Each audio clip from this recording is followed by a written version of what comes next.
उद्धव ठाकरेंचा एकनाथ शिंदेंना सर्वात मोठा धक्का. आताची सर्वात मोठी बातमी. लोकसभेआधी उद्धव ठाकरेंनी टाकला मोठा डाव. प्रकरण थेट सुप्रीम कोर्टात. आज होणार सुनावणी. एकनाथ शिंदे गटाला खरी शिवसेना म्हणून मान्यता देण्याच्या निर्णयाला उद्धव ठाकरे गटाने आव्हान दिलं आहे. आता या प्रकरणाची आज सुप्रीम कोर्टात सुनावणी होणार आहे. शिवसेनेच्या उद्धव ठाकरे गटाने दाखल केलेल्या याचिकेवर सुप्रीम कोर्टात आज सुनावणी होणार आहे.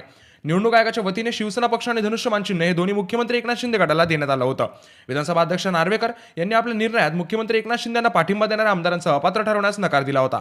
यासोबतच शिंदे गट हीच खरी शिवसेना असं म्हटलं होतं. विधानसभा अध्यक्षांच्या या निर्णयाला उद्धव ठाकरे गटाने सर्वोच्च न्यायालयात आव्हान दिलं आहे. विधानसभेतील बहुमताच्या जोरावर शिंदे गटालाच खरी शिवसेना मानण्याच्या सभापतींचा निर्णय चुकीचा असल्याचं ठाकरे गटानं म्हटलं आहे. नेमकं प्रकरण काय आहे? एकनाथ शिंदे यांनी शिवसेनेतून उठाव केल्यात पक्षात मोठी फूट पडली. त्यानंतर शिवसेनेतील अनेक आमदारांनी एकनाथ शिंदे यांना पाठिंबा दिला. एकनाथ शिंदेंनी भाजपचा पाठिंबावर मुख्यमंत्रीपदाची शपथ घेतली. त्यानंतर आम्हाला पक्षातील सर्वाधिक आमदारांचा पाठिंबा असून आमची शिवसेना खरी असा दावा एकनाथ शिंदे गटाकडून करण्यात आला होता. तसंच पक्षाचं चिन्ह धनुष्यबाण आणि नावावर देखील शिंदे गटाने दावा केला. त्यामुळे हा वाद निवडणूक आयोगापर्यंत पोहोचला. शेवटी निवडणूक आयोगाच्या वतीने शिवसेना पक्ष आणि धनुष्यबाण चिन्ह हे दोन्ही मुख्यमंत्री एकनाथ शिंदे गटाला देण्यात आलेलं आहे. याच निर्णयावर उद्धव ठाकरे गटाने आक्षेप घेत हे आव्हान दिलं होतं. यानंतर उद्धव ठाकरे गटाने सुप्रीम कोर्टात धाव घेतल्यानंतर उद्धव ठाकरे गटाकडून निकाल लागणार की शिंदे गटाकडून निकाल लागणार याबद्दल तुमची मत आम्हाला कमेंटमध्ये नक्की सांगा.